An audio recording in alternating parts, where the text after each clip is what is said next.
boys and girls and mummies and daddies and everyone that is watching us for this Engage moment. We have a lot to talk about in the next few days because this is Holy Week. This is a very special week. So I would like to tell you a story today. Did you know that today, some people call it, today's Wednesday, so it's Holy Wednesday because we are in Holy Week, but some people call it Spy Wednesday. Now I wonder why that would happen. So you know that we're going to delve into that and find out why it would be called Spy Wednesday. Now let me give you a little bit of a hint at the beginning. It's not giving away the whole story which I'm about to tell, but that spy, his name was Judas. So let's go ahead and see what we can see. Here I have the Brick Bible. I don't know if you've ever seen this before, but I love this Bible. There's all different kinds of Bibles you can get, of course, but the Brick Bible and the Action Bible are a couple of my favorites. Now there's an Old Testament and a New Testament, so two separate books, and it literally tells the Bible stories using Lego pieces, which I'm sure a lot of you can relate to. So let's delve into this, see if we can find the spy story using this Bible and another Bible also. So I am going to turn all the way into Mark. Okay. So Jesus entered Jerusalem. Do you see the pictures just here? Jesus entered Jerusalem. I will come closer afterwards so that you can see the pictures. It's a little bit awkward here trying to be able to do this and you being able to see the pictures because they're so small. So why don't I go ahead and read it and then I will bring the pictures closer to you. Okay, Jesus entered Jerusalem. He entered the temple courtyard, and in the courtyard he found men selling cattle, sheep, doves, and other people exchanging money in the courts of the temple. Now, this isn't something that you hear very often, but Jesus was not happy. Jesus got very cross at these people, and he threw their tables upside down. He swished everything off the tables, and he went around, as I said, turning tables upside down and shouting to people. And basically, he said at the end, "Take these things away. Do not make my Father's house a marketplace." Now, a lot of these people that were selling things outside the church, inside the temple kind of courtyard, did not have good intentions. They were selling animals for sacrifice, which happened a long, long time ago, but they were selling them for a lot more than what they were worth, and charging people a lot of money to really go and worship God, which is what made Jesus so cross. So after he did this, after he swiped the tables and got cross and said, "This is my Father's house," that caught the attention of the chief priests and the scribes. So they heard all this and they sought some way to kill Jesus because they feared him. Then Satan entered Judas, the one called Iscariot, who was one of the 12. Now the 12 are the disciples. And Judas, so remember Judas is our spy, remember that. Judas went to the chief priests and said, "What are you willing to give me if I hand him over to you?" So he is saying, how much money will you give me if I give you Jesus? Because you don't like Jesus, you want to arrest Jesus because you're scared of him, you're scared of his power and how people are listening to him and how people are not listening to the scribes and the other people who thought that they were just so important. And so Judas Iscariot said, "I will spy on Jesus and find a good time for you to come and get him." And he said, "How much money will you give me?" They paid him 30 silver pieces. And from then onwards, he began looking for an opportunity to hand him over. So that's Judas looking for an opportunity to hand him over. So here are the pictures of Jesus thrown over the tables. You see that? When he was not very happy there. And there he is telling people, and you can see the scribes in purple. And right here, this is where you can see Satan, the devil, going into Judas Iscariot. And there is Judas collecting money from the scribes, 30 pieces of silver, to spy on Jesus and tell them where he is going to be. What's going to happen next? Let's see.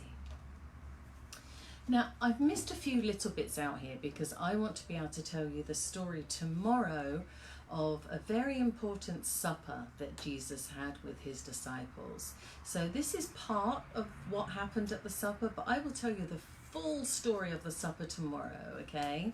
So here they are. And Jesus was looking, they'd had a great time together. They'd washed each other's feet, which is something that we will talk about tomorrow, which is something that's actually very important. We will be talking about that tomorrow. But then Jesus was looking a little bit troubled. He was troubled in spirit, and he declared, "I tell you the truth, one of you is going to betray me." Now, betray me means they're going to do something not very good. They're going to basically, well, Judas was a spy, and we know that. But Jesus was saying that one of them was going to betray him, which is not do something nice, is to go against him. So Jesus knew that, and he was saying this to his disciples. Now, the disciples were the 12 people that were sat with him. And the disciples were distressed and said to him one after the other, "Surely not I." One of them, the disciple whom Jesus loved, was reclining next to Jesus. Simon Peter motioned to his disciple and said, "Ask him which one he means." Then the disciple whom Jesus loved leaned back against Jesus and said, "Lord, who is it?" He said to them, "It is one of the 12, one who dips his hand with me into the bowl."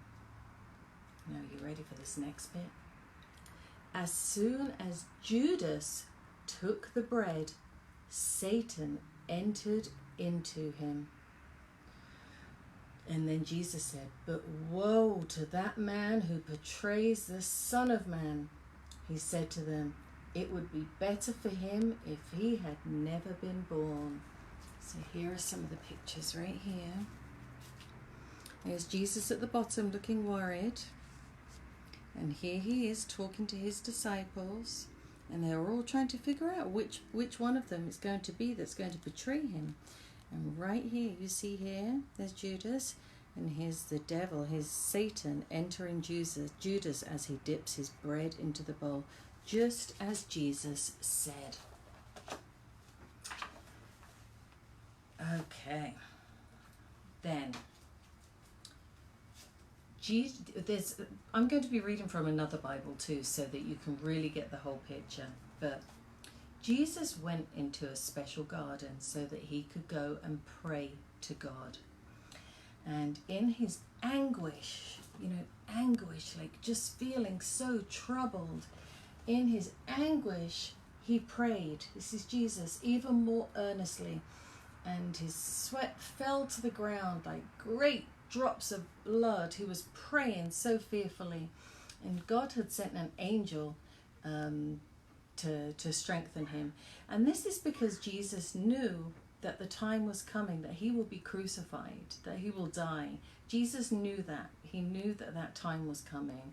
And so you can imagine it was a very tenseful time, and a time that Jesus spent a lot of time in prayer, in talking to God. And we will be talking more about those stories later on, but right now we're focusing on the spy. Now, right here, this is the ultimate betrayal, where Judas has been spying, and now he is going to be bringing the people to Jesus, which is what they gave him the money for. Suddenly, a crowd appeared with swords and clubs, sent by the chief priests and elders of the people, and led by the man named Judas. He was one of the 12. He went up to Jesus and at once said, "Greetings, Rabbi," and kissed him on his cheek. And that is when Jesus got arrested. So now I'd like to talk to you just a little bit more about the kiss, how Judas went into because the soldiers didn't necessarily know who Jesus was, and they said to Judas, "You're going to have to lead us into these people and tell us." French Bible right now, and I'm going to read this for you, and this would make it a little bit easier to understand. "The hour has come. Look, the Son of Man is delivered into the hand of sinners. Rise, let us go. Here comes my betrayer." So Jesus knew that Judas would be coming and betraying him.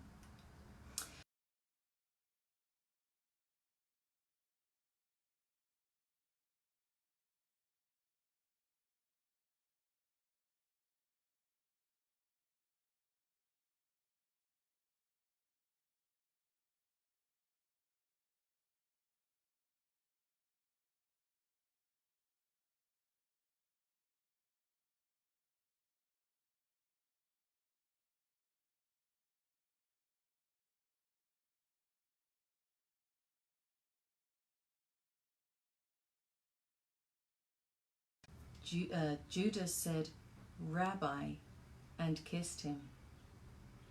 The men seized Jesus and arrested him.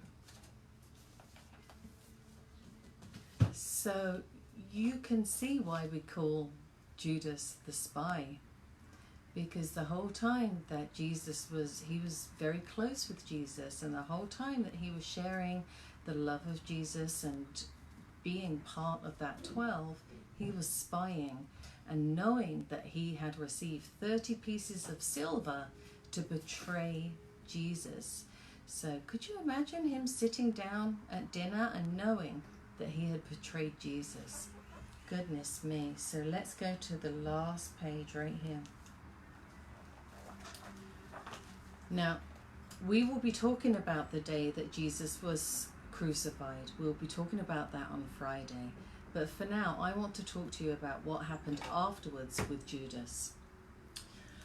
When Judas saw that Jesus had been condemned, he regretted what he had done and returned the 30 silver coins to the chief priests and the elders, saying, "I have sinned by betraying innocent blood." So he finally understood what he had done.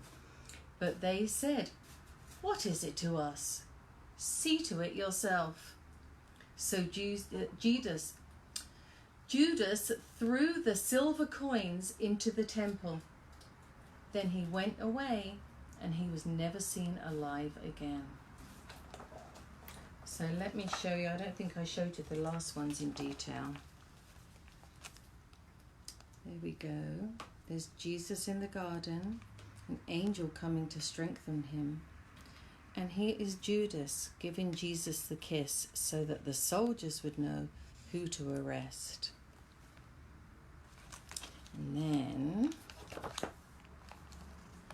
here we have Judas trying to return the coins because he knew what he had done. But they would not allow him to return the coins because they had Jesus, and that is who they wanted all along. And Judas felt so bad, he went away and he was never seen alive again. Now that, I know it's not a very happy story, but that is why this day is sometimes called Spy Wednesday, as well as Holy Wednesday, but that is why it's called Spy Wednesday. So I encourage you to look at that story and to read the Easter story so that you're going to be ready for it.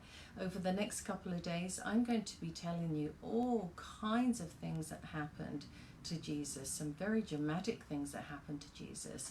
And I'm going to tell you in a way that you understand, but I'd like you to either talk to your parents or guardians or have a look at your Bible and look through it and just see what we're going to be talking about. Okay. On to the next thing. Let's talk about something very happy right now. I have a friend and her name is Rebecca. And today is Rebecca's birthday. So I tried to get my family to come sing with me, but I couldn't get anybody. So Rebecca, this is for you. Happy birthday to you. Happy birthday to you. Happy birthday, dear Rebecca. Happy birthday to you. Rebecca, we love you and I hope you have an absolutely fabulous birthday. Now, I'm supposed to be showing you the pet of the day, but I'm not quite sure how I'm going to do that because once again I lost my handy dandy helper. Maybe I'll walk you outside and we will find a chicken. Would you like to do that before we finish our video? Okay, let's see what we can see out here. Which chicken we come to first? Where are my chickens? They're normally running around the garden. Oh, here we go. Here's Autumn. Hi, Autumn. Come here. Oh, here she is. This is Autumn. So Autumn was wandering around and now she gets to be our pet of the day. What have you got to say? Autumn likes to talk a lot. She comes up and says, "Where is my food?" Don't you? Where is my food? She's a sweet girl. All right, everybody. So now you've seen the animal of the day. We've had our story. We haven't done a craft today, but your homework, as it were, is to look through the Easter story so that you can be prepared when we go through it together over the next couple of days. All right, everyone. I love you very much. Enjoy the rest of your day. Cheers and good night.